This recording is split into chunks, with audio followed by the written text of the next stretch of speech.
చిన్న పిల్లల నుంచి ముసలి వాళ్ళ వరకు ఎవరిని కూడా వదలడం లేదు ఈ అబ్బాయిలు.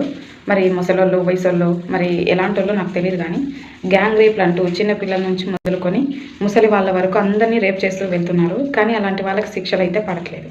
ఇవన్నీ పక్కన పెడితే రీసెంట్గా వైష్ణవి అని ఒక అమ్మాయి యూట్యూబర్, సో అమ్మాయిని కూడా వాళ్ళ హస్బెండ్ చంపేశారు. సో ఎవరు రెస్పాండ్ అవ్వలేదు.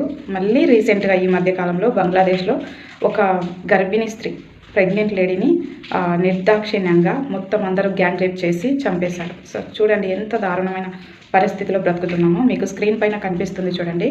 ఆమె అసలు ఒక చిన్న పిల్లల్లో కానివ్వండి, ముసలి వాళ్ళలో కానివ్వండి, ఇలాంటి ప్రెగ్నెంట్ లేడీస్లో కానివ్వండి, ఏం సెక్స్ యాంగిల్ మీకు కనిపిస్తుందో నాకైతే అర్థం కావట్లేదండి. అట్లీస్ట్ ఆలోచించండి, మానవత్వం అనేది మర్చిపోతున్నామా, లేకపోతే మనం సమాజంలో బ్రతుకుతున్నామా, అడవిలో బ్రతుకుతున్నామా అనేది కూడా అర్థం కావట్లేదు. ఇలాంటి న్యూస్ చూసినప్పుడు చాలా అంటే చాలా బాధగా అనిపిస్తుంది ఫ్రెండ్స్. మీకు ఎలా ఉందో నాకు తెలియదు, కానీ నాకైతే నిజంగా వాళ్ళు దొరికితే చంపేద్దామనిపిస్తుంది, అంత కోపం వస్తుంది. నాకు తెలిసి ఇలాంటి వాళ్ళని ఆన్ ది స్పాట్ చంపేస్తే తప్ప బుద్ధి రాదు అందరికీ. మీరేమంటారో కమెంట్ చేయండి ఫ్రెండ్స్.